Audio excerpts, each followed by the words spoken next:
What's going on, YouTube? Today I'm headed out to deliver a vehicle, but thought I'd give you a quick show of our safety shield feature on our QX80 and most of our Infinitis. It's real simple to operate. So with the cruise control set, you just hit this little safety shield button right here.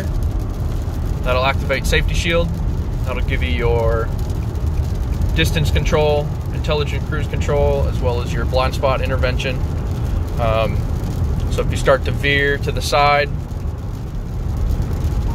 it'll beep at you, slowly pull you back into the other lane.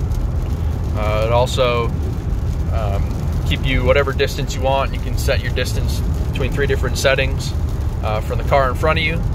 So it'll automatically apply the brakes once you get close to that vehicle, and then once they move out of the way, it will resume back to your normal speed. So that's how you use it. Pretty simple.